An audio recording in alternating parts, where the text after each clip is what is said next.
BJP के राष्ट्रीय संगठन महामंत्री बीएल संतोष ने लखनऊ में बीजेपी पदाधिकारियों के साथ बैठक की। मुद्दा था लोकसभा चुनाव में हुए सीटों के नुकसान को लेकर मंथन।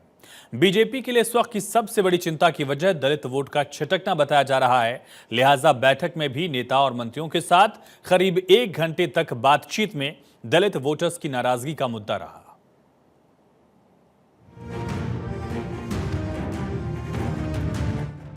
लोकसभा चुनाव के नतीजों से सीख लेते हुए बीजेपी ने दलितों में नए सिरे से पैठ बढ़ाने की तैयारी शुरू कर दी है।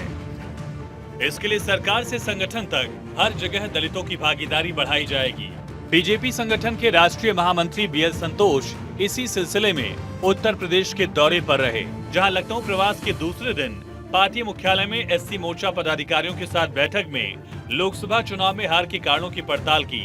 मोर्चा पदाधिकारियों ने कहा कि टिकट वितरण में लापरवाही और संविधान बदलने को लेकर विपक्ष का प्रचार हार का बड़ा कारण बना। हिंदुत्व से लेकर लाभार्थी वोट बैंक तक दलित वोट लगातार बीजेपी के पाले में जाता गया। 2014, 17, 19 और 22 की चुनावी सफलताएं इस बात की बानगी रही, लेकिन 2024 में आरक्षण और संविधान सामने रखकर जब बीजेपी को चुनौती मिली और चुनावी नतीजा बीजेपी के खिलाफ गया तो पार्टी की मुश्किलें बढ़ने लगी। आने वाले दिनों में उत्तर प्रदेश में विधानसभा के उपचुनाव हैं और 2027 का आम चुनाव। ऐसे में पार्टी आने वाले दिनों में दलित वोट बैंक को कैसे साथ कर रख पाएगी, ये उसके लिए बड़ी चुनौती होगी। बीएल संतोष ने पार्टी के नेताओं की बात सुनने के बाद कहा कि दलित वोटों में सामंजस्य बैठाएं, दलित बस्तियों में संपर्क करें, विपक्ष द्वारा फैलाए गए संविधान को लेकर झूठ का कटाक्ष करें। बीजेपी दलितों की हितैषी है। संविधान को लेकर जो अफवाहें फैलाई गई वो पूरी तरह से झूठी हैं। इसी सिलसिले में कैबिनेट मंत्री बेबी रानी मौर्य के आवास पर एक भोज भी हुआ।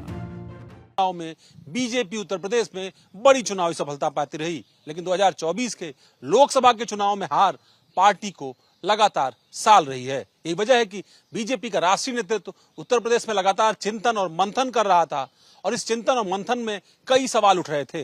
पदाधिकारियों से लेकर विधायकों, सांसदों ने पार्टी के कामकाज के तरीके पर सवाल उठाए, सरकार के कामकाज के तरीके पर भी सवाल उठे और साथ ही सवाल इस बात का कि आने वाले दिनों में विधानसभा के उपचुनाव कैसे लड़े जाएंगे, कैसे 2027 की बिसात बिछाई जाएगी। आने वाले दिनों में यह साफ होगा कि उत्तर प्रदेश को लेकर बीजेपी आलाकमान की रणनीति क्या है।